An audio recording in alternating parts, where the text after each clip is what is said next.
I feel like, by the way, we're cheating on Phil by not having him here for chord discussions. Should we phone a friend? We'll get him in. I'll wake him up. His palms are itching right now. Someone's talking about a flat one dominant.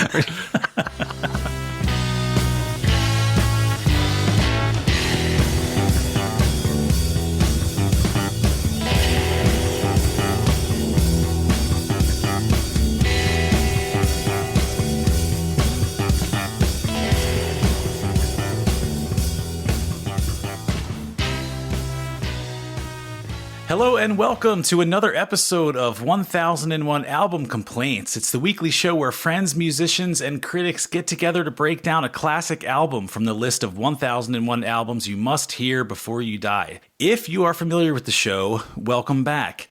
You probably already know what you're in for at this point, and we appreciate you coming back. But if you're new, I must warn you that this is not your typical album review podcast.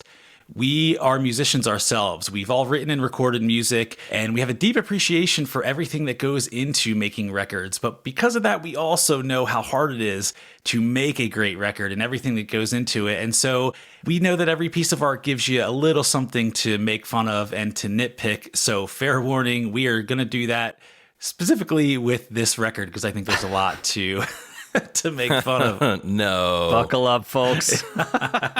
My name's Alan, and this week I'm excited to walk through an album that was described upon its release by BBC writer Daryl Easley as Chic's most sustained artistic statement, a celebration of a 70s that was collapsing under its own excess and hedonism. Oh, man.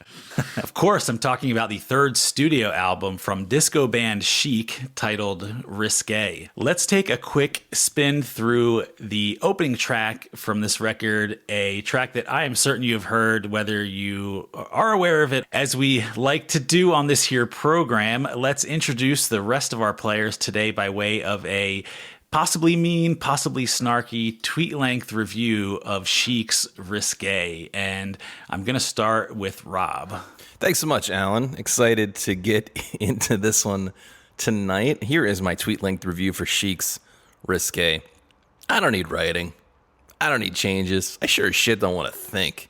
I run all night on pipe dreams, sweat, and cocaine. I'm an American, damn it. And this album was made for me. Are you reading from Nile Rodgers' autobiography with that one? Excellent. All right, let's kick things over to Adam. Hey, everybody, this is Adam, and the question. You've composed the funkiest, the slickest, the tightest, the most recognizable 10-second groove in recorded history. Do you deserve to be on this list? The answer is no, and that's going to do it for us this week. We'll see you next time when... No, I'm kidding.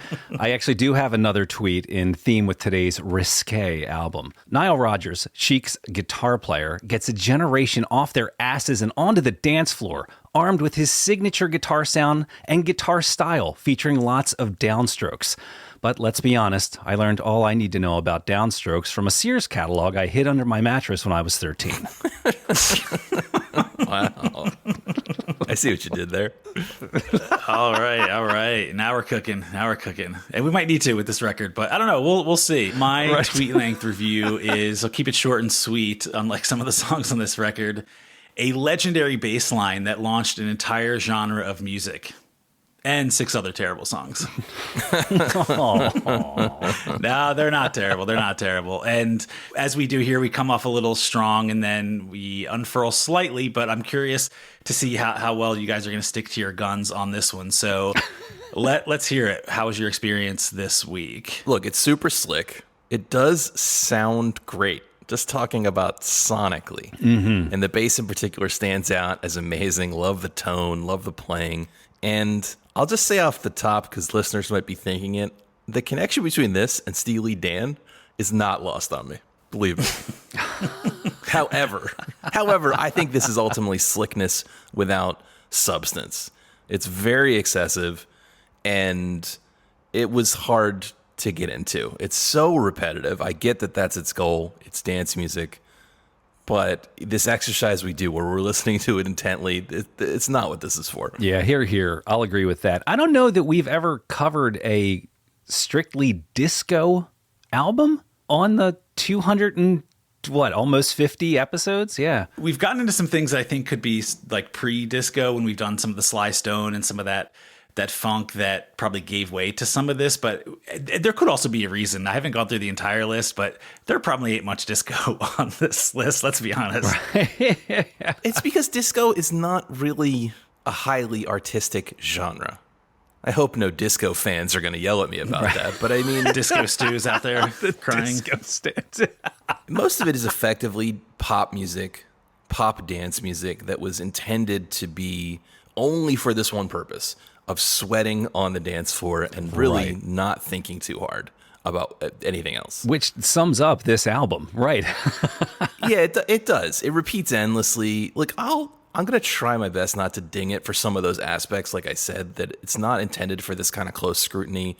It's not really aimed at us at all. It's certainly not aimed at sitting at your laptop doing work, listening to it on headphones. It's all a little boring to me, but just spoiler alert, that doesn't mean I can't vote it as essential. Just because it's not really for this exercise or for me, I could believe in your story that you're going to tell us, Alan, that it's very innovative, from a guitar and bass and groove point of view and things like that. I don't know how much I'm going to tell you about that, Rob. But Well, was I the only one who thought that disco, right? My notion of disco very much comes from my childhood, and for some reason, I always associated it with drum machines. And there was this idea that musicians hated disco because of drum machines. But I listened to this, and like you said, this is just repeated groove, funky stuff. So this kind of shifted what I thought, because when I first listened to it, I didn't think this was, quote, disco. And then when I did a little bit of research, and I was like, all right, well, maybe I like disco a little bit.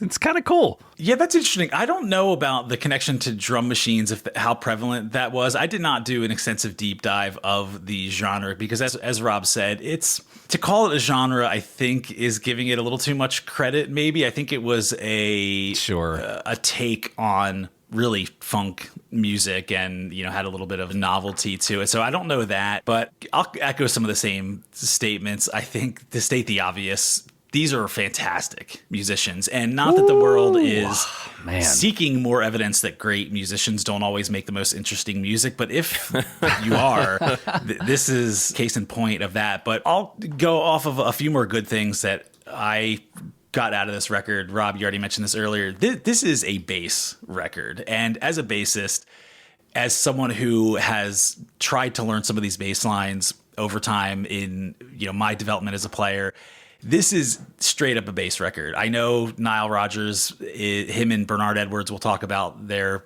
relationship, and it's sort of, they're locked in, and there's a lot of guitar driven work on here too, but that bass, the melodic, it just propels everything forward. And it's not some Jaco Pastorius solo record, but in my mind, it's a bass record from one of the best bass players that has done it. Well, he does a great job as a bass player of blending traditional bass rhythm with being this more melodic, almost lead bass player, a la Joy Division.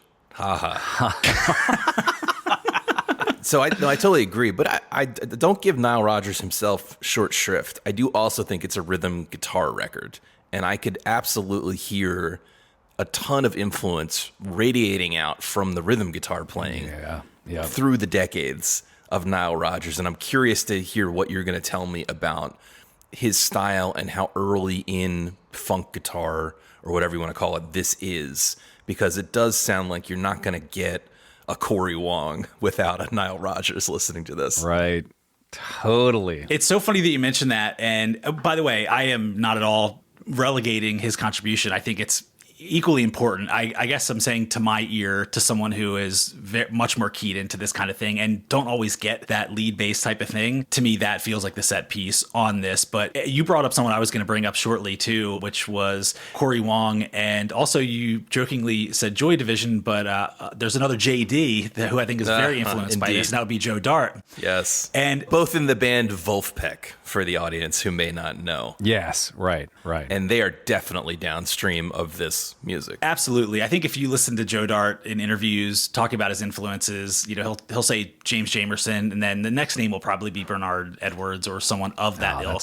And so not that they are, to hold them up as being influenced by them doesn't validate this entirely, but I do agree that entire school of music, that funk style, the super percussive guitar and that melodic lead bass definitely kind of came out of this camp for sure. Well, back to what Adam was saying about conventions. In my mind, disco's convention was always 4 on the floor, which is the dance beat. It's just the bass drum going on quarter notes consistently. That's what makes you want to dance. Bump, bump, bump, bop, bop, bop. It's like that human heartbeat thing, yeah. So I never associated it with drum machines. That would have almost certainly come later in the timeline, because in my mind, disco is a late 70s phenomenon that bled into the 80s. And I don't think drum machines really came up until the 80s. But I'll just clarify that I think, compared to a band like Wolfpack, who I like and have even talked about on the show liking, where the aforementioned Corey Wong and Joe Dart play, it's just like they were aiming at something else in Chic. And I'm open to the idea of grading them based on how well they hit their mark. It's just not a mark that I'm particularly interested in. Right. And it doesn't involve songcraft or changes or things like that in the way that this other slick music we're saying we like. It has those important hallmarks, whether it's Steely Dan or Wolfpack or whoever. But I'm pretty sure they were doing all this on purpose, which is to say not changing the groove ever. Yeah, I agree. I wanted to throw in another comp, and that is, I know we reviewed that Jamiroquai album probably a year and a half, 2 years ago, and I went through a phase where I listened to all of Jamiroquai's discography for like 6 months. I got in deep, and there is no Jamiroquai without these guys. And in fact, I find that Jamiroquai sometimes does it better. Of course, it's 30, 40 years after the fact. There's a little bit more songcraft. There's a little more, I won't say experimentation, but they go places with the songs. But there were times on this album where I was like, I've heard that before on a Jamiroquai album. So it's like they're obviously borrowing from Chic. Yeah, well, these other bands that you're talking about, I think they're incorporating, and this is something I think Rob was alluding to, they're adding this element into the music they're already trying to make, pop music, rock music, whatever you want to call it. Whereas this felt like an exercise in, we know we're making dance music. We know you probably don't want changes, and that is just what we're going to do. And maybe they could have done better if they were more intentional about the songs. As we'll talk about a little bit later, Nile Rodgers, both of them actually, both of these guys, Bernard Edwards and Nile Rodgers, were pretty great songwriters, producers. Nile's been on a ton of records, everyone from Bowie to Mick Jagger, you name it. So the skills are there. So I tend to agree that this was, hey, we're going for this extensive vamping type of thing. Yeah, absolutely. And we've been talking about the influences down the decades into funk rock and jazz rock. The genre we haven't mentioned, the modern genre, that this actually reminds me the most of is electronic music. This kind of endless trance-like repetition its only goal is to get you to move your body. And all they really do is pull elements out, pop them back in, and build a little suspense just through that process for a so-called drop. So this, in 2025, this record reads like a sample pack. I agree with that. And I think I kept thinking about, and this is going to sound like I hate this album. I don't hate it. But I kept coming back to that Digital Underground record we did, where it just felt like they were beating you over the head with some of these grooves. And, you're 8 minutes in, and you're like, where the hell are we? Why are we still here? And yeah, it does have, I think, some of those connections. And in fact, Nile has been a big collaborator with groups like Daft Punk. So I think that his style, translates pretty well from a guitar perspective too. Absolutely. And that Daft Punk certainly, came up in my mind because of the connection of this bass line to Around the World, the big Daft Punk hit, but also because I knew he was on the more recent Daft Punk record. I think he plays on Get Lucky and a few other things on that record that were these mega hits. And yeah, there's absolutely a huge connection there. That kind of like sound sculpting, that thing where you can almost, with Daft Punk, I think they're really good at, you can listen to the same thing for a long period of time, multiple repetitions, but they're sort of dialing the knobs in to make it continually interesting for you. This band lacks a little bit of that knob dialing, frankly. Maybe that was the one piece missing to make them more successful for me. More knob dialing. That's what we need. that's the takeaway here. Yeah. I'll also say this about the music. And I think, again, operating in this framework of disco, you're already pigeonholed into something that's not super dynamic as a songwriting vehicle. I will say, though, that so much of the music from that era, when you think of cheesy disco, the songs that pop into your head, right? I don't really need to name them, but it feels very disposable. And I will say, I don't think that these songs, even though they are repetitive and kind of go nowhere, none of them really stick in my head. There is a little difference, though, between, I think, some of these songs and that cliche disposable music. I think, to your point, Rob, even there's some of the rhythms are less obvious. I do think they're trying for some different sounds and some different vibes, but again, that's probably as generous as I can be with some of it. Yeah. So I did find it interesting. I know that this didn't spawn hip hop, but the idea that hip hop grew from buying 2 copies of the album, finding the hook, and then looping it incessantly, right, to keep the groove going, to keep the dancing going. These guys were just doing that, but with instruments, right? So it's almost like, do you need the 2 albums when you have something like this? You could just roll it, But I guess if you wanted a seamless 16-minute song and you didn't want to pick up the needle and move it, you would spin it together. But hip hop had the bright idea of adding another layer on top, which was the words that actually changed and took you on a journey. So I do think you're highlighting, I see its connection to hip hop, certainly. But I do think you're highlighting what I see as the major flaw, which it's almost like everything in these grooves, including the vocals, including the hook lines, are meant to sort of fade into the background of this dance stew that you're listening to, and nothing is supposed to really poke its head out. That's another interesting point, too, because when I knew nothing about Chic. I think maybe I'd seen some of the women's faces on like a Time Life, best of the 70s disco compilation pack. But when I saw them performing live, there are 5 vocalists in this band. You wouldn't know it from this album. Right. Like they're all singing unison. Occasionally you'll hear a male voice, but yeah, there's nothing really that stands out to keep you interested as these stretch on. It's understated, and which supports the idea that if there is a lead instrument here, it is the bass. It is the bass, yeah. Right? It's not, the vocal melody is not popping out and doing acrobatics for you. No, certainly not. And even the lyrics, I found it interesting. I think we all probably do this when we're putting these together, is look at different reviews and see what people key in on most about the album when they critique it. And there was a lot of people that were talking about the lyrics and, the lyrics are dark and they're this and that. And I mean, there's barely any lyrics on this record. And when they do, it's about roller skating. Like, all right, come on, man. It's not that. That's a good point. This is perfect for the roller rink. It really is. Exactly. It really is. And so I found that to be a little amusing, I think, because there's certainly, there's a volume of lyrics if you loop some of them endlessly.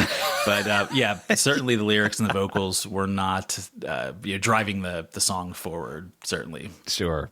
All right, let's get into this album and into the backstory of Chic. But before we do that, we're going to take a quick break. All right, and we are back. So, as I mentioned earlier, Risque is the 3rd studio album from the band Chic. It was released on July 30th, 1979. And what's interesting about this release date is that just a few weeks before that, on July 12th, 1979, was something, I wasn't familiar with this, but apparently it was a big deal at the time, was something called Disco Demolition Night. Have you heard of this? No. I read a little blurb about it this week. So Disco Demolition Night is kind of viewed as one of the cultural tipping points that actually helped hasten the death of disco music. It was going to happen eventually anyway, but I think this was one of the things that sort of accelerated it. And basically what happened was, by that point, disco music had taken over everything. It was totally oversaturated. Rock stations were being replaced by disco stations. And so there was this growing backlash against the music and disco culture. Disco culture, which is just sweating and cocaine, right? That's the culture. The occasional roller skating party. Yeah, seems pretty good to me. I don't know what the problem was. Yeah, you're right. That doesn't sound terrible. Meanwhile, the Chicago White Sox baseball team sucked that year, and they could not get fans to come to the games.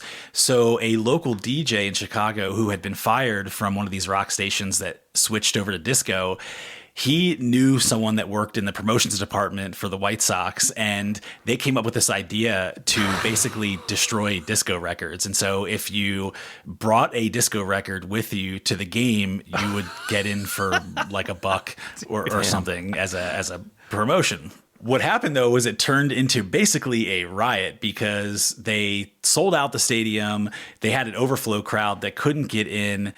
And a whole bunch of people were arrested. It made national news. It turned out, though, interestingly, most of the people involved were suburban white people who it's theorized were really turned off by the other part of disco culture, which was that it was very black and very gay in a lot of ways. And so those aspects of disco culture were not as palatable to the white suburban audience. You mean to tell me a good old-fashioned book burning is never the sign of a good social cohesion? You mean to tell me this music is both black and gay? Jesus Christ. How did America ever stomach it for a moment? That's what it takes to get people to see the White Sox back in 1979, apparently. Listen, call me crazy, but I have never understood the idea of protesting something by buying it and then destroying it. That just feels like you're missing an important element of how to protest. I want to make the person I hate rich. Yeah, go get them. Well, if they had goodwill back then, hopefully these were pretty cheap. You're right. These are probably bargain bin at this point. Oh, man. Yeah, I would imagine a lot of them were, yeah. So this was actually a pretty big deal as far as the music industry and disco was concerned. Obviously, one event did not kill this entire genre, but the decline in popularity after that night was pretty steep. So the day of that event, before it happened, the top 6 songs on the US charts all were disco. 2 months later, there were 0 disco songs in the top 10. Wow, such a fast decline. That's crazy. They talk about how quickly society changes, and now in 2025, everything changes in a week, but that's really fast for 1979. Agreed. And I think that's again, there was movement was starting to happen. So in a lot of ways, disco was at its absolute height, but when you're that high, the fall can be pretty precipitous, and that's just where it was and was going to happen. But that event kind of sprung that into motion. So that's kind of the context of when this was released. Oh, Jesus. Despite all that, though, this record did hit platinum. It sold 1 million copies, although it didn't do as well as the previous album, say Chic. And their arc as a band really started to go down with disco. They made a few more albums after that, but really faded out as the scene did. So it was sort of an interesting moment, but it's also, this record is seen as among their highest sort of artistic accomplishment, which, I guess if we're judging on the curve here, you can make that case. A little bit about the band itself. We talked about the main players earlier, but ultimately they were led and co-founded by 2 guys, guitarist Nile Rodgers and bassist Bernard Edwards. Now, even if you hadn't heard these names before, like I said, you've almost certainly heard their music, because even though Chic was really their main thing, they were both major collaborators with other musicians. They show up on all sorts of different records. And that's certainly the case with Nile, who I think is probably more well-known at this point for his work outside of Chic than with them, certainly. I feel like if listeners think they don't know who this guy is, look up a picture of him from the 90s, because I feel like he was on every VH1 talking head show. He's got he's always wearing sunglasses. He's got a look. You definitely have seen this dude. 100%. He's got dreads. He wears this, I don't even know, it's not a beret, but it's some kind of Kangol? Cool hat that I couldn't, sort of, but it's bigger. It's like puffier. Oh, doesn't have that rim, it appears. All right. Yeah, we could not pull off that hat. I'll just definitely not put that out there. Pull that off. And Nile specifically, he played on and co-produced songs and albums with, David Bowie, Diana Ross, Duran Duran, Daft Punk, like we mentioned, and Madonna. He played a big part in the Like a Virgin album. Which, a funny story about that is I was doing some of the research here. Apparently, when he was helping her with that album, she got like mad at him because she didn't think he wanted to have sex with her. Wow. And he was asked to clarify that comment in an interview. And basically he said she was having a little bit of a bad day and just wasn't feeling it, and was asking him like, hey, how come everyone else that I work with wants to have sex with me, but you don't? And he was just like, I'm a professional and this is my job. Hell yeah, dude. So, hey, if you're turning down Madonna, you're a pretty cool cat. Yeah, Madonna in the 80s, yeah. You mentioned that he worked with David Bowie, but let's be clear. He co-produced Bowie's biggest success in Let's Dance. Jeez, yeah, right. Absolutely. Like, Bowie's gone through a lot of iterations, a lot of different musicians have worked with him, and it's always a cool resume point, don't get me wrong. But he came in and gave Bowie literally the biggest success of his life. Jesus. Oh, absolutely. Well, and to the point made earlier, I'm not expecting them to be putting together Bowie-esque songs on this album, but that song and that record kind of shows you what can be done when you take this sound and apply it to a well-written song, because it's a lot of the same elements. It's got that same sort of chunky guitar sort of thing that Niall does. Yeah, so maybe that's sort of case in point that it could have been done better because he did it much better, not too long after that. Yeah. So, a highly prolific musician, and we'll talk a little bit more about him than we will Bernard, just because of sort of how long he's lasted at this point in the music industry. But Niall had a pretty interesting upbringing. He was born and raised in New York City in the early 50s. His mom was only 14 when she had him. Jeez. His dad was a traveling percussionist who was not around much at all during his childhood. And when he was 7, his mom, who was black, married a white Jewish guy who Niall described as this super eccentric beatnik type of guy with a PhD. They spent most of their upbringing with him, his mom, and his stepdad living in Greenwich Village in New York. You went from traveling percussionist to PhD beatnik. It's a big swing, man. It's a pretty solid upgrade. Hey, she figured out what she did and did not want. I get it. Well, this guy, though, as you'll soon find out, was not as put together as you might think. Very eccentric beatnik, but very into the arts, avant-garde culture of that time. Music and art were big constants in this house. He talks a lot about how on any given night, people like Thelonious Monk, Nina Simone, Richard Pryor would just show up at his house. Jesus. Playing chess, having these long intellectual conversations. That's insane. But let's not gloss over it. You literally just listed 3 of the biggest intellectual luminaries of art, period. Like, you could not have rattled off 3 more innovative names there. Yeah, it was pretty amazing. And I think it was the culture that they were involved in. I don't know a ton about their connection to this culture other than his stepdad being sort of worldly, living in New York City and maybe having some of these connections. But the problem, though, was that his mom, stepdad, and his biological dad, who, again, wasn't around very much, but he would sort of show up randomly from time to time and cause some chaos. The problem was they were all heroin addicts, though. Ooh. And they were functional heroin addicts, though. So they were never really destitute or anything like that, but the way he describes it is basically, along with all these luminaries showing up every night, he also says that shooting, snorting, smoking, drinking were happening right in front of him basically every night. And he says his parents were functional addicts. He tells stories about how when his biological dad would pop into the picture every now and again. One time he was so strung out on heroin that he had to talk his dad down from jumping off a building, basically. Yeah. It's an unsung part of drug addiction, the functional addict. Heroin gets a lot of shit for being pretty terrible and life-ruining, but the reality is there's a lot of people out there just taking it every day. Getting along with it? Yeah, right. And getting along, yeah. It's kind of terrifying, is my point. Yeah. It is, and I hadn't even heard the term functional heroin addict before looking up the story. I mean, I figured it existed somewhere, but yeah, it's pretty insane that you could live with that and be a PhD. I don't know if he was a professor or what his deal was, but I first remember reading about that in Anthony Kiedis's autobiography, Scar Tissue. I'm not even joking.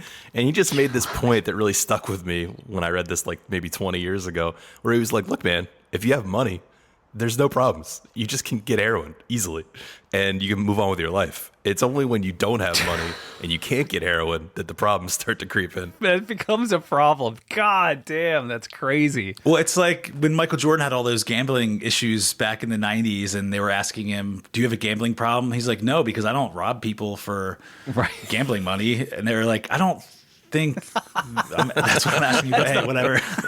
You answered the question I didn't ask, but okay. Yeah, exactly. So as you would expect, he himself, Niall, started doing drugs when he was 13. But like his parents, he describes it as pretty functional. And he did have some issues with it later on in his life. We'll talk about one episode in a little bit. But it sounded like he kind of just dabbled. It didn't sound like he went full blown into heroin, but pretty much anything else that he could get his hands on, he had no problem using. Ooh, 13, man. He was a very strong musician growing up. He learned to play a few different horns as a student in school, and he learned guitar when he was 16, which unsurprisingly he picked up pretty quickly.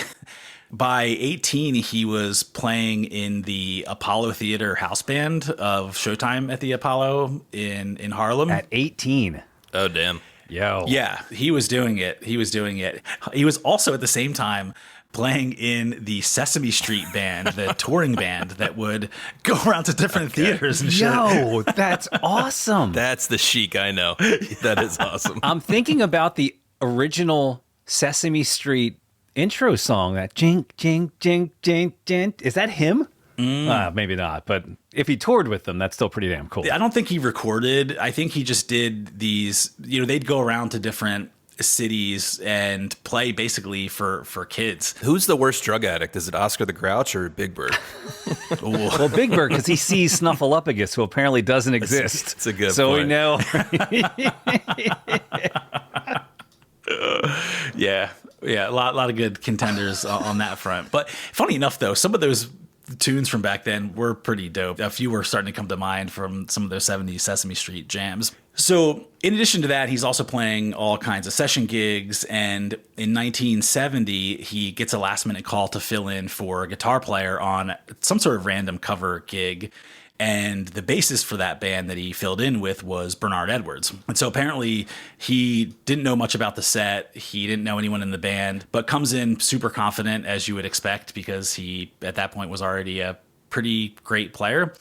And apparently they click immediately, musically, and the two of them basically take over the band by the end of the set and are kind of rocking and rolling. So after the gig, the two of them keep in touch. They play together a good bit around town for a while. And then in 1973, Bernard is asked to put together a backing band for a vocal group with a very esoteric band name, New York City. Jeez.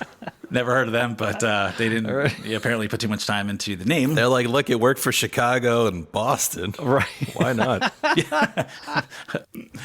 So I guess Niles and Bernard wanted to get a little bit more creative with the name of their backing band they put together for this. So they ended up naming their backing band the Big Apple Band. Terrible. And listen, I'm leading up to complimenting the name Chic. I think Chic is a great name for this band. Can we go back briefly to the introduction story? So Niles does a pickup gig for a cover band somewhere. I read a little vignette that said he knew none of the songs, but being a consummate professional, this is how good you get, by the way, like when you spend years in a house band or something, that he literally rolls into a gig, doesn't know the songs, and does the night, just following hand signals on the bass, and apparently is Sheets, maybe charts. I don't know. right, potentially, but that is awesome. Well, dead strings work over every song. That's a good point. Yeah, just do chicka chicka chicka chicka chicka.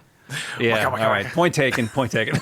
No. It's He just machine gunned that all night. no, you're right. It's impressive, and I think what is an underrated quality of musicians who have just learned a bunch of material, you start to understand, quote unquote, how songs go.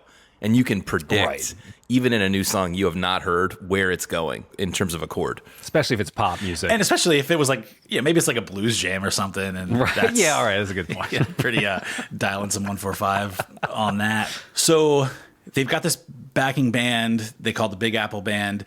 They end up with New York City. The vocal R&B group. They have a minor hit that's called I'm Doing Fine Now, which allows them to do a little bit of touring in the US and Europe. And so in doing these tours, they get a chance to cross paths with groups like Parliament Funkadelic, the OJs, and Jackson 5.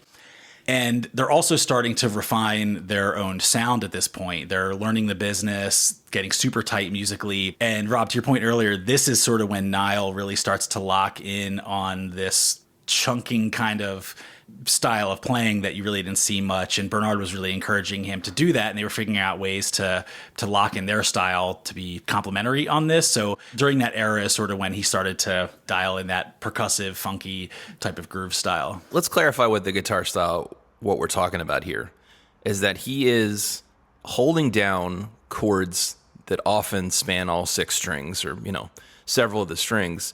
But what he's doing is he's playing these complicated strumming patterns with lots of the 8th or 16th notes in those strumming patterns where no notes are being played, where he's like picking up his fingers and you're getting this dead string, non-tonal sound.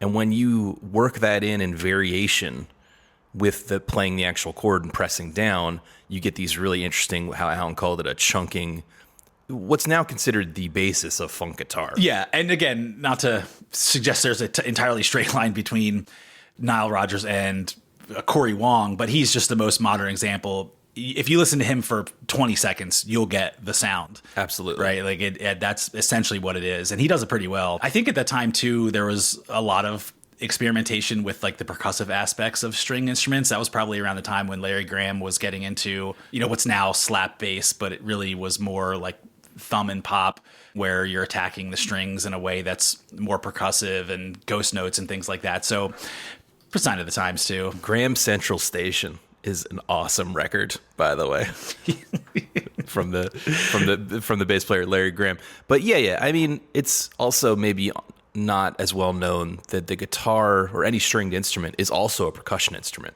It's sort of it fits in 2 categories, right? Based on how you hit the thing. Yeah. It's really important. And guys like Nile Rodgers or Corey Wong or anyone who plays a lot of this kind of rhythm guitar, I'm saying this for the audience because they might be thinking of guitar playing as being a very left-hand endeavor. How I fret the strings with my left hand, how fast I can move. But these guys will tell you in the first sentence that it's all about the right hand, the strumming hand. Right. Absolutely. And even Bernard Edwards on this record and otherwise, he's not doing the slap thing. He's not doing that percussive thing. But the right hand is what is driving that melody and getting the space in between notes. And even though it's not super percussive, it's just as important in driving things as the left hand, no doubt. I mean, speaking as a guitar player who loves shreddy lead guitar too, I'll still say the right hand is more important than the left hand. It's the harder thing to get right. Right. Okay. So ultimately, New York City, the project fizzles out around 1976. And so at this point, Niall and Bernard, they recalibrate, they start a new project. And in keeping with the generic band names theme, they initially call this project Allah and the Knife-Wielding Punks. Oh. I mean, that's terrible, but I like it better than Big Apple in New York City. I agree, but there is no way if this record was called that, we would be talking about it. No. In fact, that name seems so out of left field that I had to check a few different sources to just make sure I didn't get trolled or stumble upon some random AI, but it seems to check out. But they wisely realize very quickly that name is not going to work, and so they settle on the name Chic. And in fact, Rob, I feel like you would appreciate this. Also, this didn't really show up much in the playing, or there's not a lot of story around this, but it seemed to pop up in their history that they not only named the band Chic, but they also named their entity the Chic Organization. And so they just felt like it was really important to establish that and their partnership and, but to try to be mindful of that business end of things as well. But it felt very Chop-esque. Also, aesthetically, it fits, right? They are trying to put on this performative, elegant live show. So it, that plus it's so punchy, the 4 letters. I do think it's a brilliant band name. Definitely. Yeah, it works. It works. And so that's when they settle on the name Chic, which brings us to our favorite segment of the show, By the Numbers. Yeah! So I led off the show with that quote from the music reviewer who talked about the excess and all that.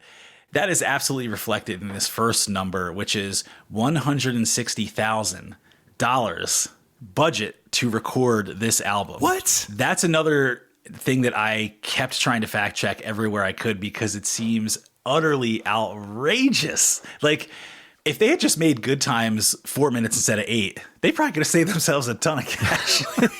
That is truly startling, because one might think that with how good these players are, that they could have literally just banged this out in a single continuous take. I'm not sure where all that money went. Up their nose. That is possible. Yes, that is. There's your answer. Yep. Ding, ding, ding. I was going to say, there's no way the string section costs that much, so it has to be drugs. I mean, don't get me wrong. I could see them spending a fair amount of time on mixing. Like, there's a lot of sound sculpting here that the sounds, like we said at the top, the sounds themselves are really beautiful, and a lot of care was put in to how things sound. It's, but it is a lot. It's a ton. And there are like 22 people listed as personnel on this record. So there are all sorts of, there's tap dancers, there's backup singers. There are a bunch of people on the record. Traveling percussionists. Right, the tap dancers. Yeah, so I don't know. I can't figure out where that cash went, although I think the reason for that budget was because the album before this was much more commercially successful, and so they probably felt like they had some runway there to fund this project, but not money well spent. Although it could have been if you look at it from a critical perspective, because the next number is 414, which is the placement of this album on the Rolling Stone top 500 albums list. I'm becoming more cynical of that list than I am of Dimery's list, but this is often, again, held up as their strongest critical work that they put out. Jeez. Well, I'll just go on record and say I really, really have a distaste for their big hit from the previous record. So I'm pretty glad we didn't have to listen to that this week. Remind us again of what that is. It's called Le Freak. Oh, Freak Out. Yes. Yep. Exactly. Yeah, there are other smash hit. And that really was the one that funded a lot of what's on this album, was a huge hit for them. And a song that everyone's heard, certainly. Lives in infamy. Indeed. All right.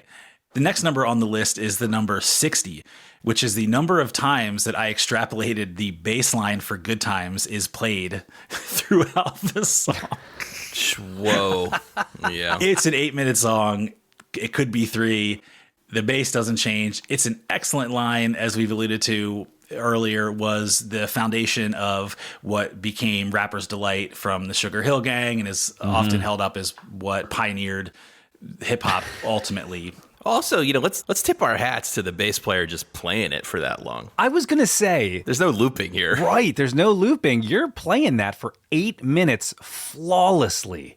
That is a lot. Absolutely. And to keep the groove the same, too. Like, to not get sloppy and lazy and fall behind or ahead, but... And when you say flawlessly, this is one of those things that maybe listeners don't realize. It's deceptively difficult, because there's so much nuance in exactly where in the measure these notes are placed. Right. That's what's giving you the groove.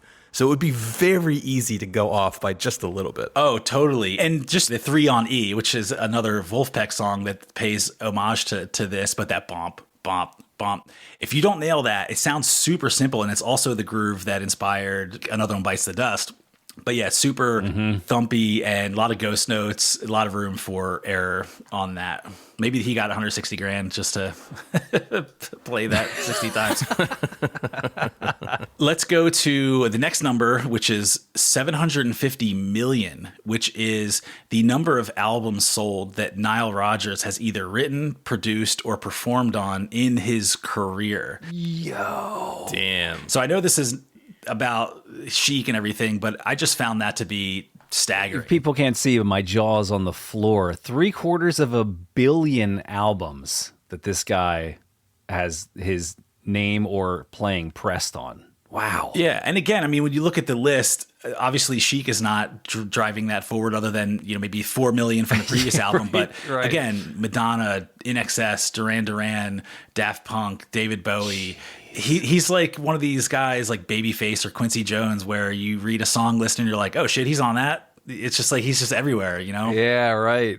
Yeah. Yeah, he's definitely a huge behind the scenes guy. I'm sorry, Alan. I'm still reeling from you telling me the meaning of the name 3 on E. That never occurred to me. Oh yeah, yeah. I wouldn't have thought so either. In fact, I remember when I first heard that song, I almost didn't listen to it because I was like, this is a blatant ripoff of all these other very iconic bass lines. But it is nice. An homage to that. Just so everyone's clear, he means that you're hitting the open E string, the lowest note on the bass, in succession 3 times in the rhythm that Alan's talking about. Bump, bump, bump, which is now a common phrase, like you said, for Another One Bites the Dust. It's in this song. It's in a bunch of songs, but I never connected that. Oh, interesting. Yeah. Well, and it's off the limits now for other bass players because it's so ubiquitous, unless you are doing a proper testament.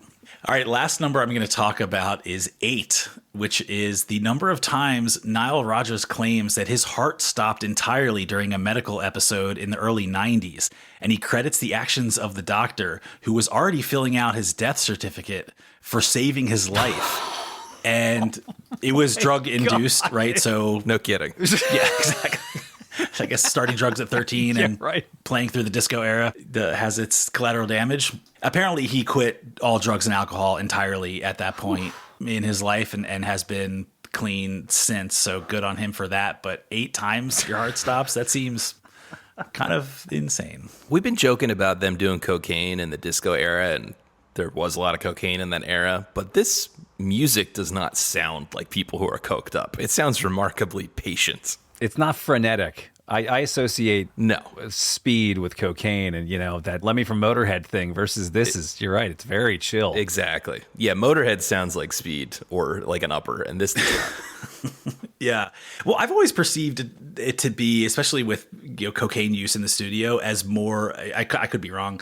I'm happy to do some field research on this, but as more of a something that will keep you going, right, in those long studio albums and give you that endurance to just keep pushing record.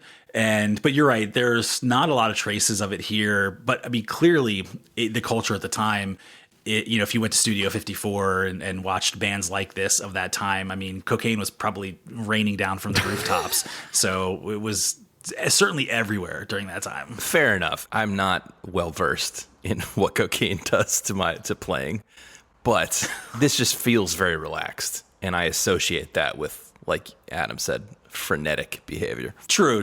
Yeah, I hear that. But also these guys were professional. And again, Niall seemed to know a lot about being a functional addict. And so it seems like he was able to navigate that in some fashion.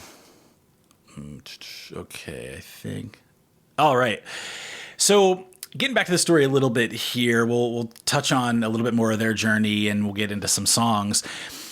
At this point, they start the band Chic. It's 1976. Disco is about to start taking over the clubs. You had Saturday Night Fever that was about to come out. Again, Studio 54 opened in 77. And dance music in general was just hot. It was very much what they wanted to play.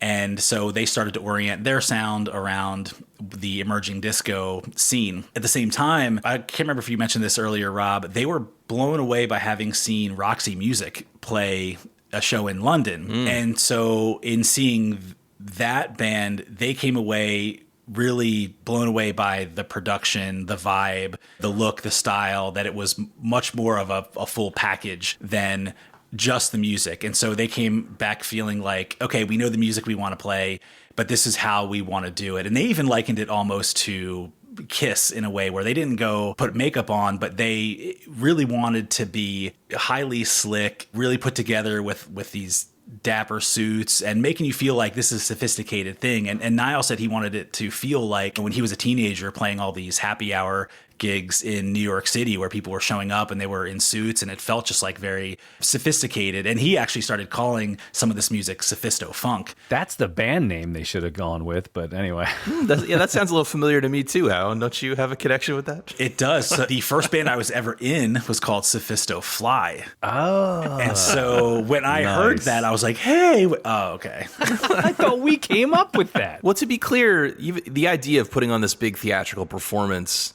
or dressing really well on stage, I mean, that itself is a throwback to just another era of music, right? The Temptations were all wearing suits and Oh yeah, Motown for sure. Motown doing coordinated dance moves and things like that, right? Totally. Yeah, it definitely wasn't a novel thing, but I think to them, it felt like a big part of what they were trying to do, and it wasn't totally brand new, but a big part of their thought process of making it feel like you were at something that was elegant and sophisticated. Mm-hmm.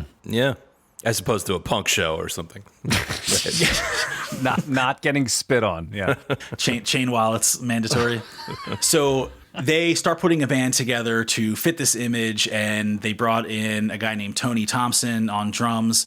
Some of this is a little fluid because they had members kind of going in and out, but they brought in a guy named Rob Sabino on keyboards, and they brought in two female vocalists, Norma Jean Wright and Alpha Anderson, and that essentially became the band that they kicked off with. They were fanatical about rehearsal, as you can imagine, and getting totally locked in, dialed in, start to get their sound really under control. The first song they wrote under the name Chic was a song called Everybody Dance, which became kind of a disco staple of that era. They then went on to write a song called Dance, Dance, Dance. Jesus Christ. Sensing a theme here. Can't stop dancing, dance my feet off, dance to the wall, dance Magoo. Well, that continues through this album, too. I mean, come on. How much more vapid in song titling can we get? I get it, man. I get that arena rock and prog rock in the 70s was like, fuck this, we got to dumb it way down. But, jeez. They knew their audience. I'll put it that way. They were laser focused on this thing, and that's what they were doing at the time. And some of these songs, these were among their bigger hits. I listened to a few of them. They rang a bell, but they weren't Sister Sledge or any of these other super popular disco songs that everybody knows. I want to be clear. I still think you can be clever with a simple, repetitive title like that. We Are Family, which I know they had a hand in, is a clever title. Get Lucky. Even if it's only 2 words, it still has more to it than Good Times. Look, they were sophisticated. No one said they were clever or creative. The difference. Yeah. The song Dance, Dance, Dance, that they were putting these out as singles before they made their first album. And they actually played that song at some sort of Billboard disco event, which caught the attention of Atlantic Records, who ultimately brought them in. They released it as a single, and it was sort of a decent hit for them. They then released their self-titled debut album in 77, which they, of course, just threw those 2 aforementioned singles onto. Norma Jean, one of the vocalists, left to pursue a solo career and was replaced by a singer named Lucy Martin. And then they released their second album, which was really when they probably peaked commercially, certainly with the song that we referred to earlier. Well, the album was called Say Chic, which had their most famous song, Le Freak, otherwise known as Freak Out, which incidentally, they claim to have written that song after they were denied entry into Studio 54 one night, and apparently the bouncer told them to fuck off. And so that's what the song was originally going to be. And they were like, let's just dial this back a little bit. So get some more commercial viability. I'll never hear it the same again. And hopefully I never hear it again. So. Oh, you'll hear it. And to be clear, Say Chic is using the French. There's a certain kind of person who might think this is a little overly bougie. I suppose is what I'm trying to say. No. What's sophisto? Come on, man. Just casually dropping French, you know? Certainly. So that song, though, it was actually a #1 single for about 5 weeks in the U.S., sold 4 million copies, and was actually Atlantic's best-selling record ever up in that point. It held that spot for a long time after that. 4 million records, man. That's nothing to scoff at. That's crazy. Yeah, I mean, within the disco era, these guys were definitely seen as among the top dogs, the kind of the pace setters, if you will. Then they released Risque, again, their third studio album. And like I said, they stuck around for a few years after that. But as disco waned, so did their popularity. Bernard Edwards actually ended up passing away in 1996, which this math kind of frightens me because it feels like I'm getting old. But when I saw that, I was like, oh, he must have been pretty old. He was only 43. Right. So he had already had all this success. Jeez. He had a pretty successful solo career, production, songwriting, and passes away in 96. But again, Niall continues to make music and collaborate. So I think that brings us to checking out some of these songs. What do you guys think? Oh, yeah, let's do it. Awesome. Let's do it, baby. All right. Let's revisit the song that we opened the episode with, Good Times, which you've already heard because we played 10 seconds of it. And because you've been alive. And as we've been saying, it's an iconic groove. I'll compliment Nile Rodgers' guitar playing. They're all, I think they're all like sus4 chords. It's very tasty rhythm guitar, right? And we've been talking about how Nile is mostly credited with starting this kind of guitar playing, which now feels like just what funk guitar players do. This kind of muted, half unmuted rhythm guitar style. And honestly, also, maybe this is worth mentioning, as a famous guitar player, he's so unobtrusive. He has so much restraint, and guitar players are not really known for restraint. Definitely not. And I mean, I don't think I've ever heard him take a guitar solo in any of the music that he's been in. Yeah, right. He is very much a rhythm player. And I think Right. personally, rhythm guitar is very underrepresented, to your point, where it's all shred. And to have someone who is just, that's what I do, I'm a rhythm player and I do the shit out of it, I do think is pretty cool. I'm sure he could rip a great solo, to be honest, right? But he's not doing it. It's very purposeful, yes. Yeah, this song is remarkable. I know it goes on for 8 minutes, but it is, of all the songs on the album, it's the one that I didn't necessarily mind that it went on for 8 minutes. It's just so catchy. And there are some things that caught my ear. They didn't do too much of the dial in, dial out, try to keep it interesting, but there were some things they did with, I think there's like a Rhodes piano that comes in and holds a chord here and there. I think I'll call it like the exploding strings. It's like there's nothing, and then there's this stab of those strings that is very iconic sounding as well. And I almost feel like whoever was the orchestra master, that approach and those hits is very cool. And again, I feel like that sound, I don't know if he invented that or is credited with that, but man, that really stuck out to me as well. I hear restraint too. You mentioned the piano, the interplay of the piano. The piano's just doing this very light counter melody, counterpoint thing. I mean, maybe it's playing the whole time, but it only kind of rises to the top in this one moment in the groove where you really hear it. And it's just very, but I agree with what you're saying. 8 minutes. It's pretty long, but the bass break is pretty dope. I mean, that bass sound, maybe you can comment, Alan, on how he's getting that bass sound. Is that just his attack with his fingers? Almost certainly. It's probably, I didn't even really look up his gear stack or anything, but it's probably just a Fender jazz bass played really close to the bridge, and a lot of ghost notes, a lot of just control in his muting and things like that, mixed very high. I'm sure there might be some other aspects to it, but I don't think there's a lot of smoke and mirrors or anything. It's just he just attacks the strings in a cool way. So we've been saying probably the most famous modern bass player, the guy who's making signature models with Fender and things like that, is this guy Joe Dart from Wolfpack. And this absolutely is his sound, or something very close to his sound. For sure. It's very bass forward, but not in it's more like fingerstyle bass, where I think a lot of people, when they think of showy type of bass players, they think of Flea and Les Claypool, guys who were doing more of the slap stuff. But that finger style is very specific to this era, and he will definitely tell you that he's copping Bernard Edwards, as are a lot of guys. And I will say, I don't really care for this music too much, but as a player, these are really fun lines to learn, and they're just a great way to learn your instrument and learn different dynamics and control. It's super, super tight. And if you get to the point where you can do 8 minutes of this flawlessly, then that you put your 10,000 hours in. This is kind of like the litmus test.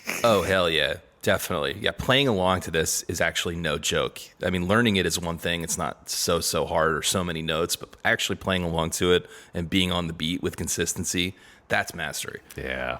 Yeah, I mean, it's same for the guitar, too, and I just wanted to give Nile Rodgers yet another compliment, which is there's like a solid 2 minutes where the guitar's not even playing. I'm just telling you that it's hard to not play your instrument in the room. That's a guitar player.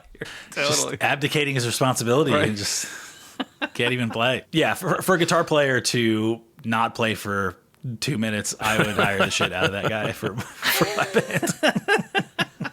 And I will say, again, this ended up being the sample for Rapper's Delight.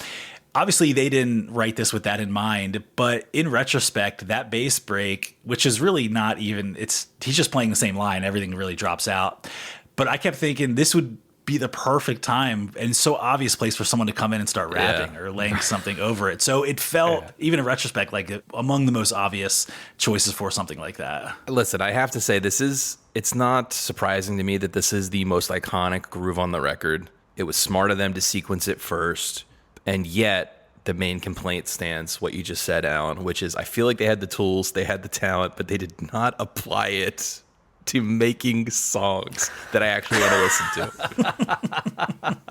They did not do the job. Not quite. All right. Let's move on to the next song in our list, which is called A Warm Summer Night.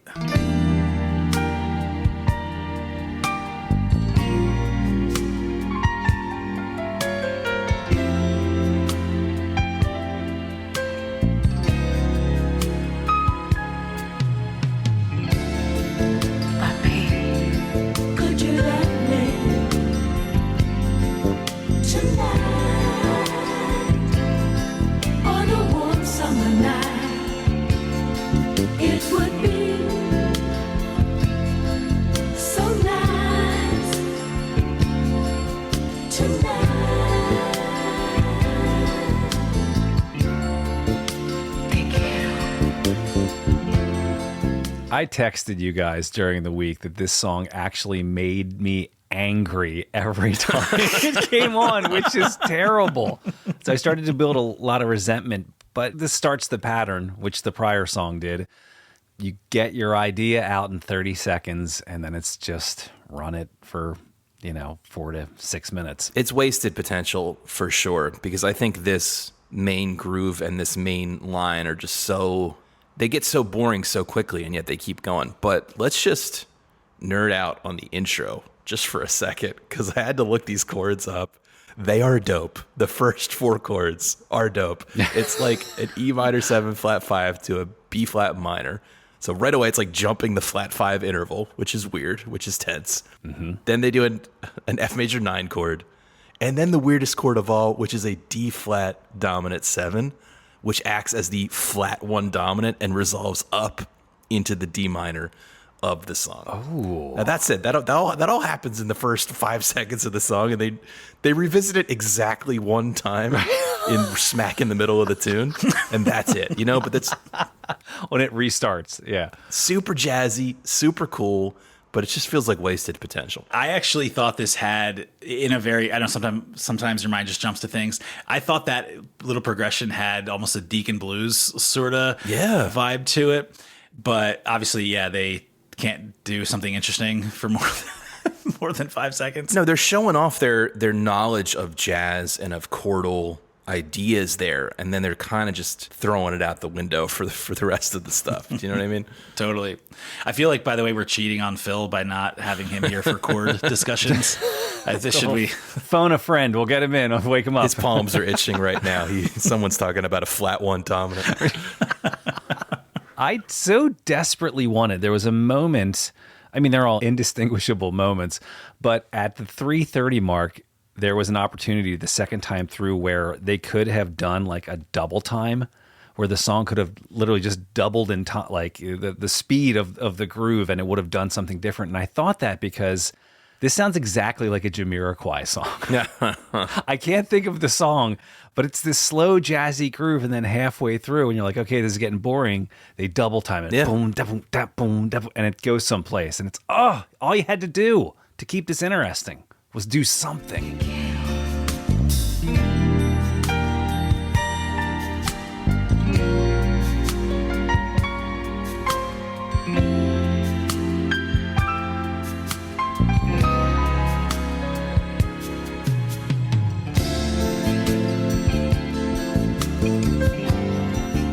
The never changes or never goes anywhere really stands out on the record, which makes me think it must have been a very specific rule they had when writing. They're like, no, do not do that under any circumstances. I don't need any flair.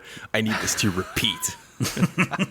And repeat it does. I will give some props to this, and it's possible there were other songs of this era. I'm not saying this is the only one, but to my ear, I kept thinking how much this sounded like early 90s R&B song. Like if you put this on Q102 in the early 90s, which was a Philly hip-hop station in the early 90s. Jodeci singing it, right.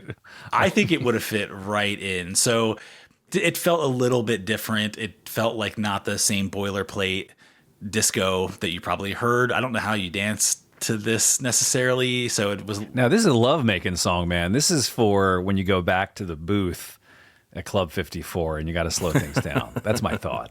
It's when the cocaine wears off. When the cocaine wears off, you need a break. You need some sex. You need some downstrokes. Yeah.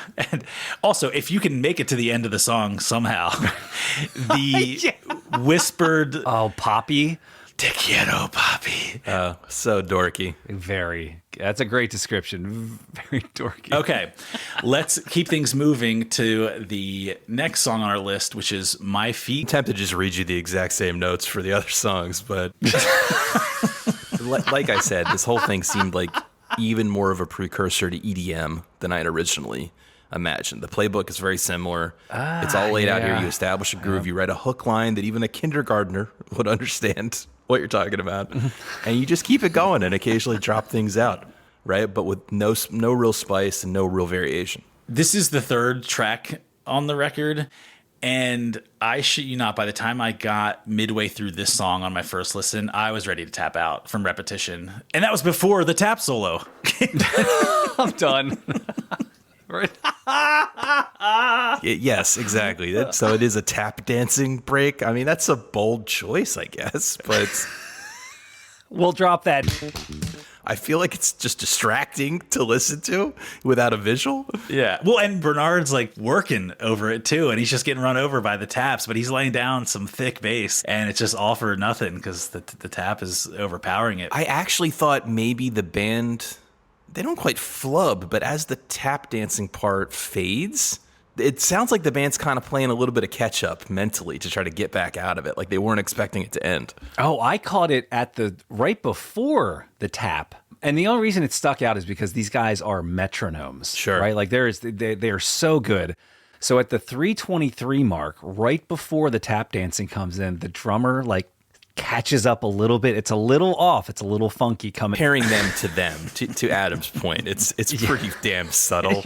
You know, calling it a mistake is an overstatement. And I heard it on the way out of the tap dancing break, but same idea. They're so on the measure that it's like startling when they get even very, very slightly off, micro beat off. Yeah. This was the song that made me think that, we talked about the downstrokes as a joke, but on clean guitar, it's really cool. But if you just added distortion to his guitar and all those downstrokes, it becomes heavy metal.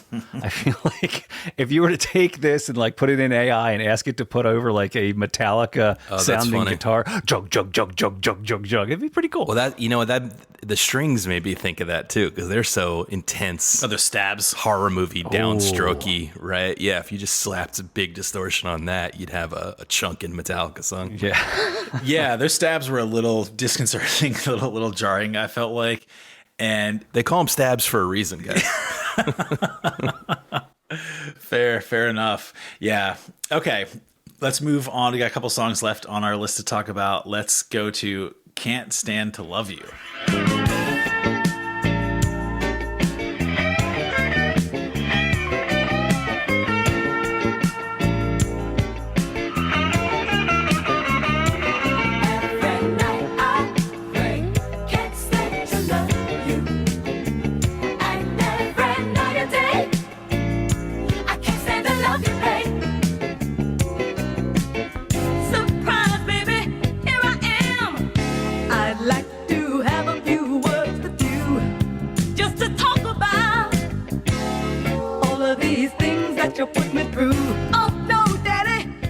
I kind of like this song. I felt like It's a little different. It reminded me almost, this is going to sound like a very weird comp, but it reminded me a little bit of like a Little Feat song or something of that ilk. And it's short and different, but I don't know. I at least felt something when this song came on. I'll call this one my favorite. Yeah, I mean, one, it's remarkably short, but I think more importantly, it feels like they actually wrote a complete song here. Yeah. Right? You have these little, like, fun, little rhythmic jump scares. The vocal takes a little bit more of a present place. It feels like I go on a little bit of a story arc within the song. So yeah, to me, but it's kind of a different band. It doesn't seem like it's the exception to the rule. So it's hard to give them full credit for it. But yes, this was a drink of fresh water on the focus list. So when you're talking about the narrative, are you talking about when she starts talking about S&M or something? Did you guys pick that up? I did see that in the lyrics, and I didn't really follow up too much with that. It just seemed out of left field. But yeah, maybe this seemed like the kind of song that they had probably laying around and they needed to hammer something in for the last tune, and they just jammed it in because it does seem a little bit out of place. But I liked it. But they do it well. My note here was bass all day, but they've got 5 singers, and just everything is singing unison. I get it. Again, maybe missed opportunity, but they're not about the melody. They're about the groove. So, I can't, grading on a curve again. I would have rather listened to this band make a full record, but this is not Chic. Yeah, I think a full record of this would resemble something like Parliament Funkadelic or Sly Stone or something, which also... Sly Stone, absolutely. Yeah, yep. For sure. Yeah, it reminded me a little bit, what was that, the one Maggot Brain song where they really just like delivered a single? I can't think of what it's called right now. I know what song you're talking about. Reminded me a little bit of that. All right, so let's get to our last song here, which is called What About Me?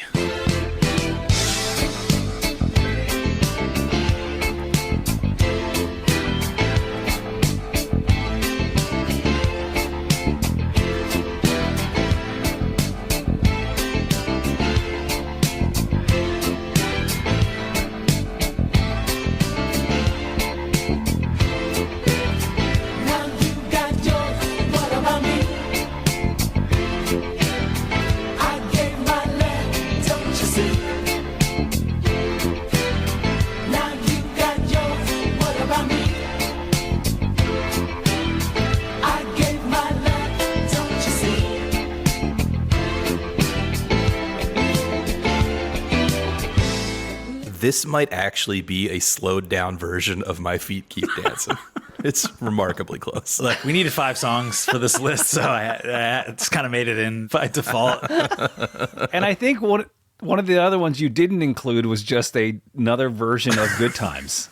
I swear to God, it was like the same bass thing. But sorry, we're back on What About Me? My bad. I mean, it's pretty similar to every single other song. My complaints are similar. I have very little to say, honestly, about this song. At this point, I was a little fatigued, and I think the bass is happening, of course, like it is throughout the record. And so, I mean, these songs all groove hard, and so there's no way to be in a bad mood when you're listening to this or anything, but it does just wash over you after a certain point, and if you're not on a bender in Studio 54, then it just loses some of its flavor by this point, certainly. Yeah. Again, it wasn't meant for this kind of scrutiny, certainly. Yeah. Right. Yeah. My only note was, again, another killer intro. The first 10 seconds are dope. You got my attention, but I've already listened to half the album. I know where it's going, and it delivers. But you've squandered it. All right. Let's go to our next song. No, I'm just kidding. We're done. Okay. Please don't. I just want to see Adam wince. All right. Well, I'm actually sort of curious about this verdict here. So let's go around the horn and render our opinion on whether you need to listen to this album before you die. And I'm going to go back to Rob. Thanks so much, Alan. It is a pretty easy no for me. I respect the hell out of these guys as players, as producers. I see how they set a certain kind of sound in motion, but I can't in good conscience recommend that you must listen to a record where it's almost like there's no songs on it. And I'm going to invoke the incredible bongo band rule, which is I just think what came next is better than the source material. So no, it's a no for me. All right, Adam. Yeah, interesting week. I think I'm going to actually take the opposite of Rob. While I am not going to listen to this again, I think that we said it's barely a genre, maybe it's a fad, but it set off so many things in motion, specifically the players and the grooves, that again, while I didn't necessarily like this, I think you should hear a disco album. And why not make it this one? So I'm going to say yes. Putting me in the tiebreaker position. That's Yeah, wanted to make it awkward for you, man. A house divided. Yeah. making me sweat a little bit. I think you both make good points, but I feel like lately I've been getting a little permissive with my votes and being a little less discerning. So Chic, unfortunately, you caught me on a day where I'm feeling like I need to be a little bit more stringent with some of my votes. So I'm going to say it's a no, but I do agree that this is among the better examples of disco. I just think it happens to be that there's not much to work with in that genre to begin with. I do, obviously, what would have put this over the line for me normally is the Rapper's Delight contribution, but it's just, I don't think it's a good album. And I do think it has some influence and did lead to some other things, but do I think you have to hear this? I'm going to make it a no. So take that, Niall, and your 750 million albums sold. Yeah. Well, I guess we can say goodbye to him coming on as a guest. Well done, asshole. He's too busy doing another VH1 behind the music for somebody, I'm sure. Yeah. Right. All right. Well, now that we have thoroughly digested this album, let's hear from the dear listeners that love to write us and tell us what we got right or wrong or make fun of Phil. But let's kick it over to Rob in the old mailbag and see what you got for us. Thanks so much, Alan. Yeah, I got some good mailbag here. So listener Steve from Dead Wax Dialogues, which is a vinyl-focused blog that also hosts local events, other cool stuff. I thought it was a town in Nebraska. And Steve's also originally from Rising Sun, Maryland, which is pretty close to where we grew up. Oh, no way. All right. I just went there the other day to pick up a grill. He writes, "Greetings, complainers. I'm starting this email while visiting my family in Rising Sun, Maryland for my mother's 80th birthday. Now, being something of a professional appreciator of music myself, I've been thoroughly enjoying the back catalog of your run through Dimery's 1001 albums. Your insights and takes on these albums are thoughtful, witty, and often humorous, even if I don't totally agree with your takes. Often, such as with the much-referenced Pixies album, I start off thinking you're totally wrong, but by the end of the episode, I have to admit, not even begrudgingly, that you're probably right." Nice. I think the part I enjoy most is hearing all the references to what I consider my home turf, the Newark, Wilmington, Philadelphia area. I was very excited to hear you shout out Elkton, Maryland, to celebrate that Bernard Purdie was from there. And I was nodding in agreement when Adam astutely pointed out that all the Hardys had migrated to lower Delaware. Anyway, so there's some more hometown references in here that I wanted to read. He says, while in the area, my two must-stops are Wonderland Records and Rainbow Records. Rainbow. Ooh. Both Newark, Delaware record stores. Newark, Delaware is also where we went to college for all the listeners at University of Delaware. He says, and of course, while at Rainbow, I had to pick up the latest album from The Chop. He's talking about Stay Puft. And a Mega record. Oh, shit. Which I'm looking forward to playing very, very soon. I had a great conversation about Mega with the guy that rang me up at Rainbow, and he mentioned that he either played with or opened for Mega at some point. And he knows both Alan and Phil. So anyway, keep up the good work. Thank you so much for introducing me to many great albums I hadn't heard yet and warning me away from albums that just aren't worth the praise. Cheers and a mighty boosh. Excellent, excellent. Well, I feel like any reference to Elkton would be remiss without a mention of State Line Liquors, which is the best liquor store you can find. So most visited spot on my Google Maps for 4 years. Yeah, absolutely, because they were open. Just for everybody's recollection, Delaware had blue laws where you couldn't sell liquor on Sundays. So you would go across the State Line Liquors in Maryland that was open on Sundays. You get your booze because apparently you couldn't wait until Monday or the next weekend. You desperately needed it on Sunday. Sunday's an important drinking night, Adam. Oh, of course. Yeah. Well, then they had legal weed before Delaware did. So I'm sure all the UD kids were going down to Elkton to get that, which was before my time. All right. We got one more here. It's listener Melanie who writes in. Who says we don't have female listeners, guys? All two of them. In April, I woke up one Saturday morning with a severe case of pneumonia.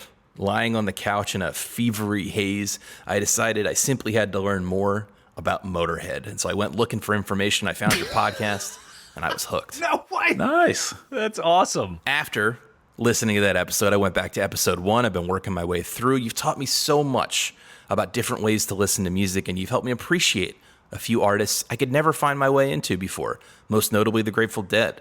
I don't always agree with your taste, but with the obvious exception of Prodigy, about whom you are just so very, very wrong, I do usually agree with your final votes.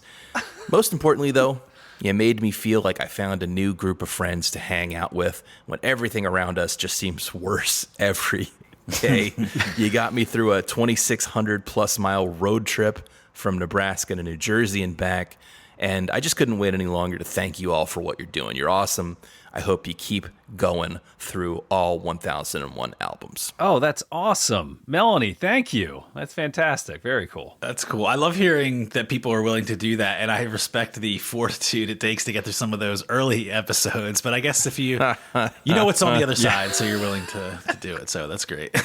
Right. Well, right. I have to believe that I wouldn't recommend starting there. I agree, Alan. But if you like us, like I like us, then they're definitely a lot more palatable given that. It's more unfiltered, for sure. It's definitely more unfiltered, less formatted. But we love hearing from you. Whatever's on your mind, whatever we got right, whatever we got wrong, send it on over to 1001albumcomplaints@gmail.com. We would love to hear from you. Excellent, excellent. Well, I am going to just turn around and kick it right back to Rob, who has presumably absconded to Vietnam with the Albinator and got it through customs and everything. So That's right. The Albinator's here on the beach in central Vietnam with me, and it's sweating way more than it should. It's been to the bathroom 17 times in this conversation. But let's give it a spin and see what our homework is going to be for next week. Without further ado, next week we shall be listening to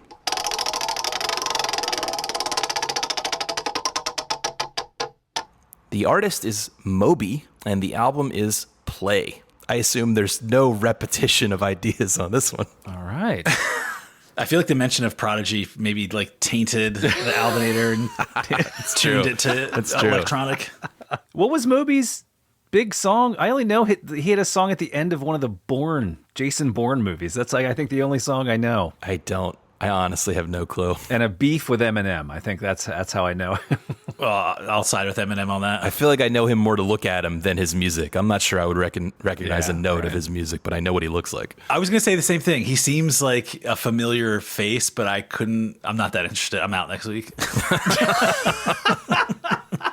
All right. Well, there you have it. Play by Moby. Listen up and come ready to discuss. All right.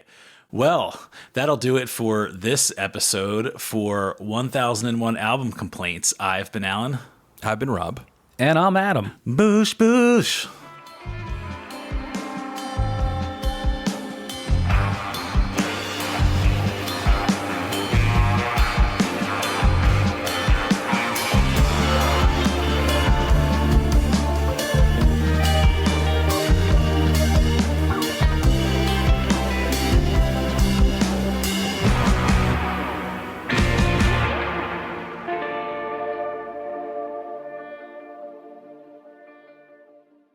Boosh, boosh, boosh.